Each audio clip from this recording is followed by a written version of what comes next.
네, 안녕하세요. 축구생각입니다. 축구 승무패 토토 10회차 간단하게 복귀 영상 및 주중의 챔피언스 리그 프로토 총 4경기 준비를 해왔고요. 일단은 간단하게 복귀 먼저 하고 나서 프로토 영상 말씀을 드리도록 하겠습니다. 일단 뭐 프로토 영상만 참고하시고 싶으신 분들은 제가 고정 댓글로 몇 분부터 시작하는지 남겨놓도록 하겠습니다. 그 부분을 참고해 주시면 될 것 같고요. 일단 좌측이 풀벳이고 우측이 초안픽입니다. 일단 최종픽과 초안픽은 동일하게 9개가 적중이 됐고 풀벳은 10개가 적중이 됐습니다. 최종픽이 아니라 초안을 좀 가져온 부분은 좀 아쉬웠던 그런 초안에선 맞았지만 풀벳이나 이 최종픽에서 좀 틀렸었던 경기들이 있어서 이렇게 풀벳과 초안픽으로 복귀를 하도록 하겠습니다. 네, 일단 2월이 됐기 때문에 이번 회차에는 이번 주는 좀 많은 금액이 좀 몰릴 것으로 생각을 하고 있고요. 1번 경기부터 간단하게 말씀을 드리도록 하겠습니다. 자, 1번 경기 대구 대 제주의 경기. 이 경기는 좀 무승부에 조금 더 중점을 뒀었고 경기력에서는 제주가 더 우세하다라고 판단을 했지만 대구가 이 정배당을 좀 굉장히 낮은 정배당을 좀 받아서 연패를 하고 있는 상황에서 이렇게 정배당을 받았다면 무승부에 조금 더 가깝지 않을까라고 생각을 해서 최종 때는 단통 무승부 쪽으로 좀 봤었고요. 풀백과 초안에서는 경기력을 조금 더 대입을 해서 대구의 무패 투픽으로 가져갔었고 적중이 됐었습니다. 일단 대구는 확실히 분위기를 탔었을 때는 굉장히 좀 무서운 것 같아요. 일단 후반전 막판에 보여줬던 그 골대 한 3번 맞췄던 것 같은데 이렇게 뭐 경기력은 그다지 좋진 않았지만 그래도 세징야 선수가 득점을 했다라는 부분은 굉장히 긍정적으로 생각을 하고 있고요. 또한 지금 상황에서 이렇게 대구에서의 이런 홈에서의 경기를 할 때는 굉장히 좀 조심해야겠다라는 생각이 좀 많이 들었습니다. 제주가 전반에 굉장히 좋은 경기력을 보여줬었지만 후반전에 이 대구가 분위기를 탔었을 때 굉장히 좀 밀리는 모습을 좀 보여줬었기 때문에 대구의 홈은 좀 앞으로도 조심해야겠다라는 생각을 좀 했었고요. 이번 경기는 좀 무승부까지 바친 경기들도 있었습니다. 하지만 일단 경기력을 봤을 때는 전북이 더 뭐 좋다라고 평가를 할 수는 없을 것 같지만 그래도 전북은 어떻게든 꾸역승을 할 것 같다라는 좀 생각이 있었고 배당이 좀 너무 낮았다라는 점과 광주는 이 체력적인 부담이 하루 일정이 더 불리했던 상황이기 때문에 전북이 좀 유리한 경기라고 생각을 했고 김보경이 좀 득점을 했다라는 그런 부분에서는 이번 경기도 좋은 활약을 좀 보여줄 것으로 생각을 했지만 경기력은 여전히 좀 답답했었습니다. 광주는 확실히 펠리페가 들어오고 나서의 무게감은 굉장히 좋았던 것 같고요. 광주의 이런 경기력은 계속 지속적으로 좀 나아지고 있는 그런 부분들이 좀 있어서 광주의 경기도 조금 조심을 해야 될 것 같다라는 생각을 했습니다. 전북 역시 마찬가지로 경기력이 그다지 좋지는 않기 때문에 이 전북 역시 좀 조심을 해야 될 것 같다라고 생각을 했고요. 어쨌든 광주의 패로 가면서 적중이 됐습니다. 3번은 제가 승패로 갔었죠. 초안 때는 좀 이 경기를 지웠었습니다. 지웠었던 부분은 이 경기 좀 승무패가 다 나올 수도 있겠다라고 느껴져서 좀 지웠었다가 데이터를 찾아보니까 포항과 울산의 이런 동해안 더비는 무승부가 최근 10경기 동안 없었기 때문에 이 데이터적으로는 승패 방향이지 않을까라고 생각을 해서 승패 투픽으로 가져갔었는데 풀벳에서는 적중해서 실패를 했습니다. 일단 울산이 선제골을 넣고 나서 이 경기 그냥 울산이 이기고 끝나겠다라고 생각을 했는데 포항이 동점골까지 만들어냈었습니다. 하지만 조현우의 벽을 넘어내지 못했었던 부분은 아쉬웠지만 특히나 크베시치의 이런 활동량 그리고 타시 선수가 확실히 전방에 있는 점은 포항에게 있어서는 경기력은 지속적으로 봤을 때는 앞으로 봤을 때 굉장히 좀 좋아질 부분들이 많을 것 같다라고 생각을 합니다. 여기서 김기동 감독이 굉장히 또 좋은 모습을 좀 보여주는 감독이기 때문에 포항의 앞으로의 모습은 더 기대가 되지 않나라고 생각을 했었고요. 울산은 생각보다 경기력이 그다지 좋지는 않았습니다. 수비도 좀 불안했었던 부분들이 있었고 원정이었던 점 그리고 좀 조심스럽게 경기를 임했던 점을 생각을 해봤을 때는 울산이 강하긴 하지만 이 김지현이라든지 아니면 힌터제어 선수가 전방에 공격진이 빨리 복귀를 해야 되지 않을까라는 생각을 가지고 있습니다. 자, 4번 경기입니다. 이 경기는 인천의 패 쪽으로 좀 생각을 했었고, 독식 픽에서만 무승부를 바쳤고 대부분의 픽에서는 단통 패로 가져갔었죠. 근데 뭐 사실 경기력은 무승부에 조금 더 가까웠었던 경기였었던 것 같아요. 경기 내용만 놓고 봤을 때는 서울에 이런 답답했던 모습들이 있었고, 반면에 인천은 좀 굉장히 좋았던 모습들이 많았습니다. 하지만 송시우 선수가 퇴장을 당하면서 경기가 서울 쪽으로 완전히 기울어졌었고, 기성용 선수의 이 득점은 굴절에 약간 다소 행운이 있었긴 하지만 어쨌든 득점을 만들어내면서 인천이 패배를 했고 적중을 했습니다. 5번은 초안 때는 좀 무승부를 생각을 했다가 알라베스가 배당이 너무 좀 낮게 책정을 받아서 이 경기는 알라베스의 승이지 않을까라는 생각으로 좀 바꿔서 이제 풀베트에서 단통 승으로 가서 적중에 좀 실패를 했었습니다. 일단 폴더의 여유가 있었다면 승부 투픽으로 가져갔었겠지만 이 투표율이 좀 균등하게 분배가 된 경기여서 이 경기 투픽 쓰기에는 좀 아깝다라는 생각에서 배당을 봤을 때 알라베스의 승이지 않을까, 경기력은 무승부에 조금 더 가깝다라고 생각을 했지만 승으로 가져갔었고, 이 풀베드에선 적중에 실패했고 초안에선 적중을 했습니다.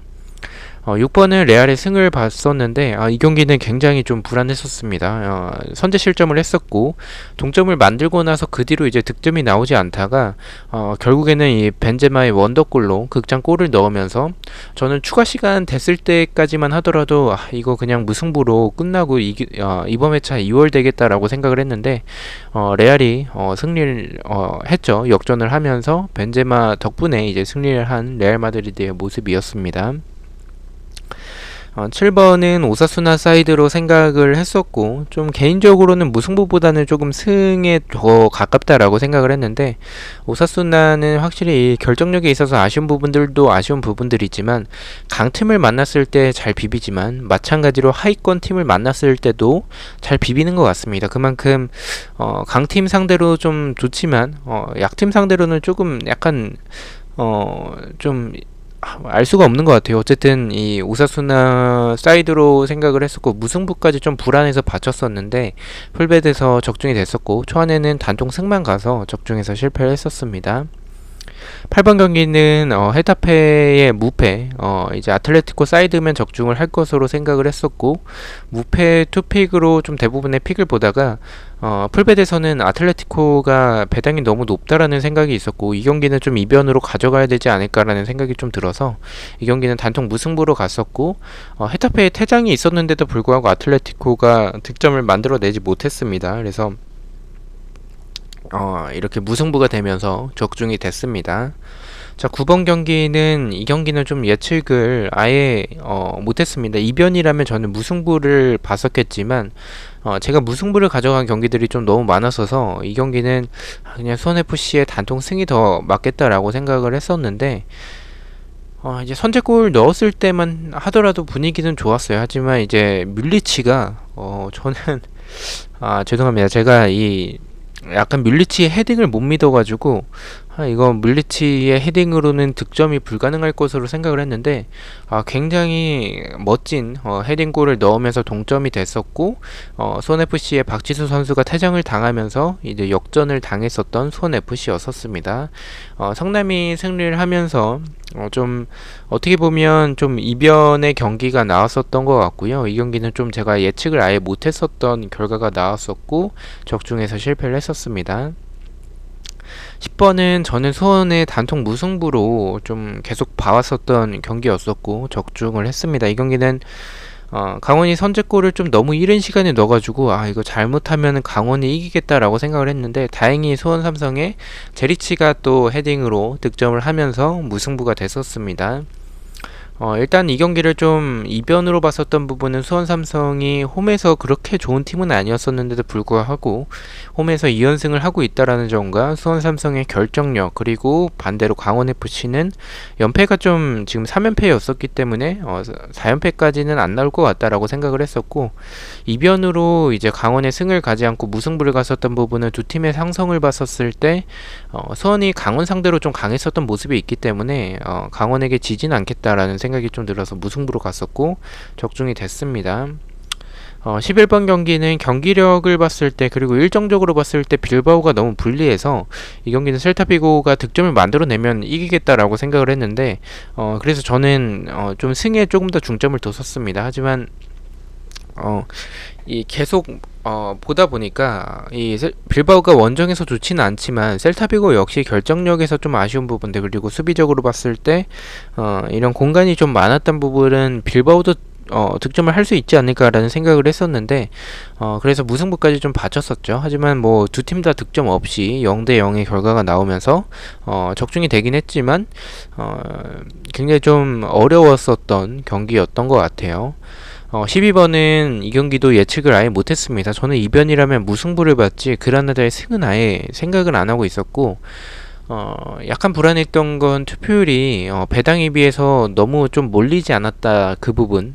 소시에다드가 굉장히 낮은 배당을 받았는데도 투표율이 한 70%밖에 안 됐었던 것 같아요. 그래서 투표율이 많이 몰리지 않았었고 그라나다가 유로파 경기가 있었는데도 불구하고 그래도 홈에서 좋은 팀이라는 점이 약간은 불안하긴 했지만 그래도 저는 이변이라면 무승부를 생각을 했을 것 같고 투픽을 가져갔다면 승패보다는 이 경기는 좀 무패로 갔을 것 같아요. 그래서 이 경기는 이 적중에서 예측에서 실패했었던 경기고요. 13번은 네 이거는 좀 아깝게 지웠죠. 이 경기는 좀 지우면 안 되는 경기였었는데 좀 의심을 좀 많이 했었던 경기인 것 같습니다. 비아레알의 배당이 좀 높고 최근에 분위기가 안 좋았던 모습들을 봤었을 때 이런 경기에서 이변이 나오면 완전한 역배가 나올 수도 있다라고 생각을 했었는데 완전한 역배는 13번 경기가 아니라 12번 그라나다 경기에서 이렇게 완전한 역배가 나왔었죠.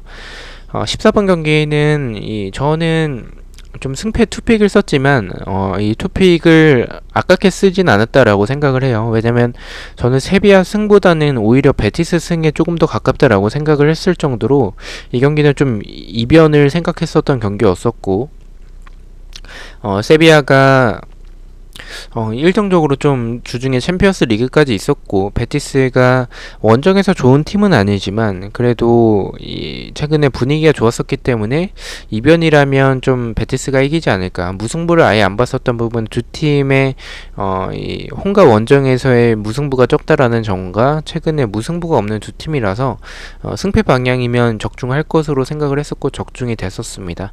자, 이렇게 10개가 적중이 되면서 좀 아쉬웠던 그런 경기들도 있었고 이 방향은 좀 맞았었던 경기들도 있었지만 결국에는 선택에 좀 실패했었던 그런 경기들도 있었습니다. 좀 아쉬웠던 회차지만 그래도 다행히 좀 2월이 됐기 때문에 이번 주 다시 또 열심히 준비를 해오도록 하겠습니다. 네, 이제 프로토에 대해서 말씀을 드리도록 하겠습니다. 총 4경기를 준비해 왔고요. 챔피언스 리그들로 구성을 해 왔습니다. 일단 K리그가 주중에 있는데 좋아 보이는 경기가 있으면 제가 커뮤니티 게시글로 공유를 드리겠습니다. 영상을 촬영할 시간이 없을 것 같아서 커뮤니티로 제가 말씀을 드리겠습니다. 일단 K리그는 이변이 좀 많을 가능성이 있어서 로테이션을 돌릴 가능성이 있기 때문에 공유를 할 수도 있고 아니면 제가 아예 배팅을 안 할 수도 있어서 일단은 하게 되면 커뮤니티 게시글을 참고를 해주시면 될 것 같고요. 자, 이제 챔피언스 리그 경기들 말씀을 드리겠습니다. 첫 번째 경기 레알 대 아탈란타의 경기 말씀을 드리도록 하겠습니다.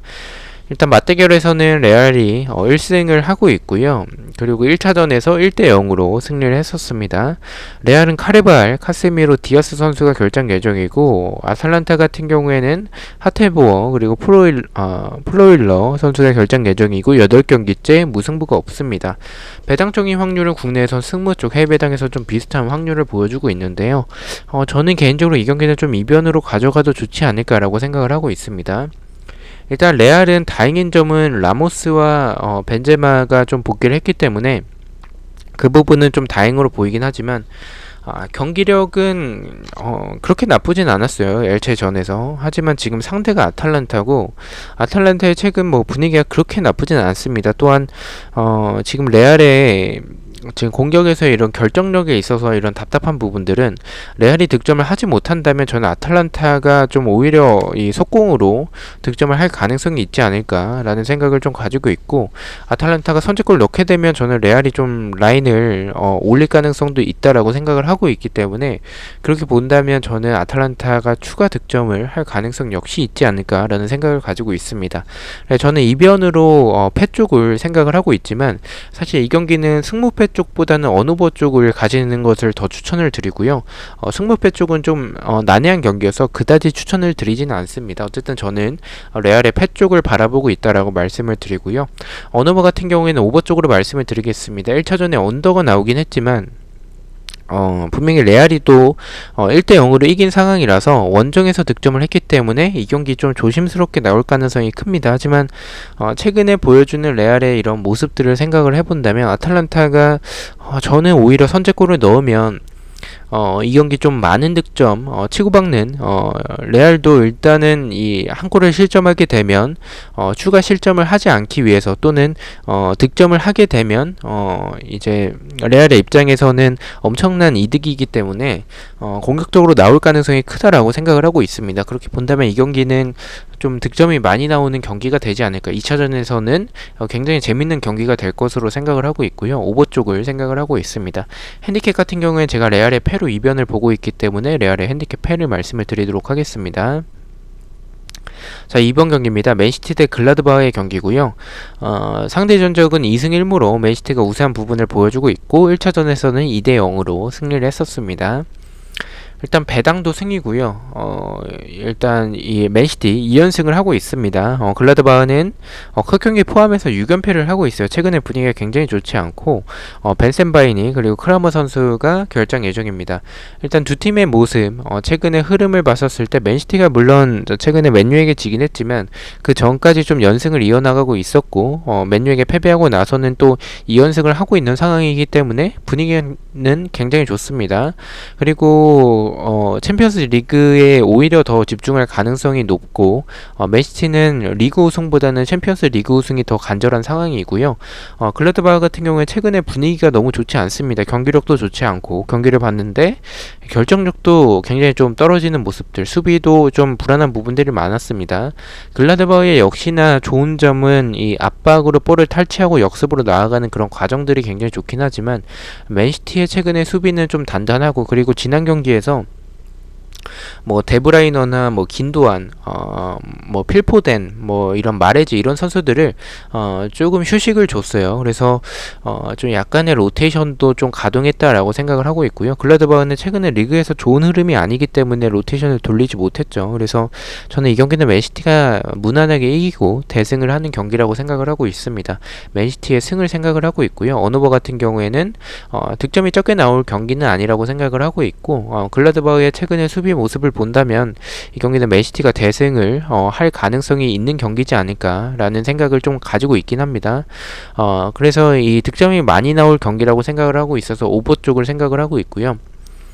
핸디캡 같은 경우에는 마이너스 1점 기준으로 핸디캡 승리에 조금 더 가깝다라는 생각이 들긴 하지만, 일단 생각을 조금 해봤던 게 글라드바흐가 최근에 분위기가 좋지 않은 상황이고, 맨시티는 분위기가 좋은 상황이기 때문에 오히려 맨시티가 약간 좀 패배, 약간 문제점이 챔피언스 리그에서 약간 실험을 하는 그런 모습들이 있죠. 그래서 이 경기 왠지 3백으로 또 갑자기 이상한 포메이션을 들고 나오지 않을까라는 생각을 좀 가지고 있고, 글라드바흐가 수비나 공격이나 전체적으로 지금 최근의 모습은 좋진 않지만 이 압박으로 역습으로 나아가는 그런 볼을 탈취하는 모습들은 굉장히 좋다라고 생각을 해요. 그래서 이 경기 의외로 좀 글라드바흐 역시 득점할 가능성도 있지 않을까라는 생각을 좀 가지고 있어서 핸디캡 무승부 쪽으로 생각을 하고 있습니다. 마이너스 1점 기준으로.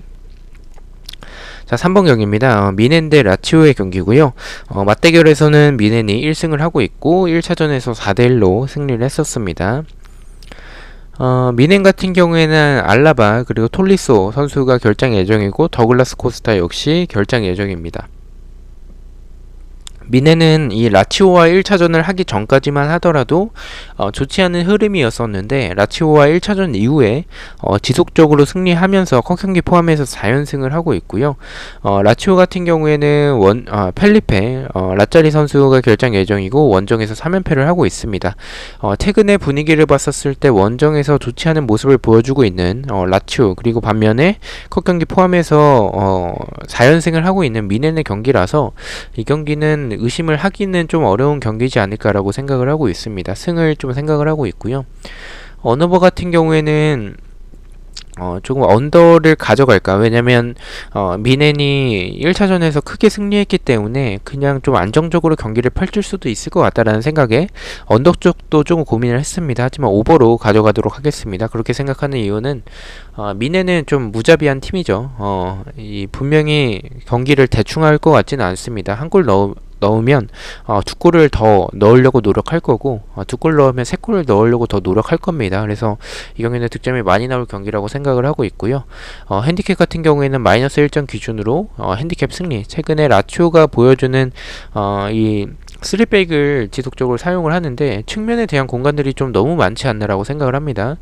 미넨 같은 경우에는 지금 지금 보여주는 모습들, 사네라든지 아니면 더글라스 코스타가 없는 부분은 아쉽지만 그리고 그나브리, 그리고 전방에 레반도프스키가 있죠. 그래서 저는 이 경기는 좀 미넨이 대승을 할 경기라고 생각을 하고 있습니다. 미넨의 핸디캡 승리로 말씀을 드리도록 하겠습니다. 자, 마지막 경기입니다. 첼시 대 아틀레티코의 경기이고요. 맞대결에서는 2승 1무로 첼시가 우세한 부분을 보여주고 있고 1차전에서는 1대0으로 첼시가 이겼었습니다. 첼시는 티아고 실바, 마운트, 아브람 선수가 결장 예정이고요. 아틀레티코는 특별한 부상자는 일단은 없는 걸로 나오고 있습니다. 배당적인 확률은 국내에선 무승부 쪽이지만 승과 패의 빈도도 있고요. 해배당에서는 좀 비슷한 흐름을 보여주고 있습니다. 저는 이 경기는 좀 이변이 나올 가능성이 높은 경기라고 생각을 하고 있습니다. 그래서 저는 이 경기에서는 좀 무승부로 좀 이변을 보고 있고요. 이변을 바라보는 부분은 첼시가 최근에 투엘 감독 오고 나서 경기력이라든지 보는 재미는 분명히 있어요. 하지만 지금 아브라함 선수가 부상인 상황인데 하베르츠도 제로톱으로 약간 이렇게 쓰고 있죠. 근데 이게 아틀레티코 상대로 통할까라는 부분에 있어서는 약간 의문이 듭니다. 아틀레티코의 경기력이 그다지 좋다라고 볼 수는 없겠지만 저는 지금 아틀레티코가 보여주는 이 세트피스에서의 모습이라든지 아니면 수아레즈나 펠릭스가 보여주는 모습들, 저는 첼시의 공격을 잘 막아내고 역습으로 나아가거나 아니면 크로스나 세트피스에서 세트피스가 불안한 지금 첼시이기 때문에 저는 충분히 득점을 만들어낼 수 있는 가능성이 있는 경기지 않을까라고 생각을 하고 있고 이변을 생각을 하고 있습니다. 하지만 이변으로 첼시의 패를 가져가지 않는 부분은 지금 아틀레티코의 일정이 너무 빠듯해요. 너무 빡빡한 일정을 하고 있고 지난주에 또 주중에 리그 경기도 있었고 주말에 경기를 치르고 나서 이제 또 첼시와의 경기가 이어지는 상황이기 때문에 체력적인 부담이 굉장히 크다라고 생각을 하고 있습니다. 그래서 지금의 첼시를 이기기에는 투엘 감독이 좀 잘 준비해올 가능성이 높다라고 생각을 하고 있어서 이변을 바라보고는 있지만 무승부를 바라보고 있고요. 어느버 같은 경우에는 일단 아틀레티코 같은 경우에는 이제 홈에서 패배를 했었기 때문에 약간 공격적인 모습보다는 일단은 전반전에 좀 안정적인 모습으로 나올 것 같고 후반전을 좀 노릴 가능성이 있다라고 생각을 하고 있습니다. 그렇게 본다면 저는 개인적으로 아틀레티코가 좀 전반전에 안정적인 운영, 소극적인 플레이를 한다면 이 경기는 득점이 많이 나오진 않을 수 있다라고 생각을 하고 있고요. 그리고 첼시가 하베르츠가 제로톱에서 좋은 모습을 보여주는 부분들은 분명히 있고 약간 변칙적인 운영을 좀 사용하고는 있지만 확실히 공격적으로 결정력이 엄청 뛰어나다 이렇게 볼 수는 없을 것 같아요. 그래서 득점이 많이 나올진 않을 경기라고 생각을 하고 있고 언더 쪽으로 말씀을 드리고요. 핸디캡 같은 경우에 제가 무승부로 이변을 보고 있기 때문에 첼시의 핸디캡 패를 말씀을 드리도록 하겠습니다. 자, 이렇게 4경기 공유를 드렸고요. 1번 경기부터 가장 추천을 드리는 픽을 말씀을 드리겠습니다. 1번은 레알의 오버, 2번은 맨시티의 승리, 3번은 미넨의 오버, 4번은 첼시의 핸디캡 패를 가장 추천을 드리도록 하겠습니다. 자, 이렇게 4개의 경기 중에서 3개의 픽을 가져와 봤고요. 첫 번째 픽입니다. 주력 픽이고요. 가장 안전하다라고 생각을 하는 픽입니다. 첫 번째는 레알의 오버, 두 번째는 미넨의 오버, 이렇게 오버 조합으로 가져와 봤고요.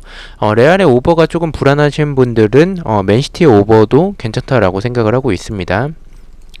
자, 두 번째 픽입니다. 부주력이긴 하지만 그래도 좀 안전해 보이는 경기들을 가져와 봤고요. 첫 번째는 맨시티의 오버, 두 번째는 레알의 핸디캡 패배, 세 번째는 첼시의 핸디캡 패배로 조금 이변 경기들 위주로 가져와 봤습니다. 자, 마지막 픽입니다. 고배당 픽이고요. 제가 금액을 소액으로 가져가는 거 보시다시피 좀 위험해 보이는 위험 부담이 높은 그런 경기들입니다. 그래서 따라오실 거면 소액으로 좀 추천을 드리고요. 첫 번째는 맨시티의 핸디캡 무승부, 두 번째는 레알의 패배, 세 번째는 첼시의 무승부, 이렇게 34.9배당을 책정을 받았습니다. 제가 일단 3개의 픽을 공유를 드렸는데 제가 조합을 그렇게 잘하는 편이 아닙니다. 그래서 앞서 보여드렸던 경기에 대한 예측들 를 조금 더 참고를 하셔서 좋아 보이는 것들을 골라 가셔서 조합을 하신다면 좋은 결과가 있지 않을까 라고 생각을 하고 있습니다. 저는 내일 이제 또 승무패 경기들, 그리고 주말에 또 프로토 경기들로 다시 찾아뵙도록 하겠습니다. 시청해주셔서 너무나도 감사드리고 구독과 좋아요 너무나도 감사합니다. 감사합니다.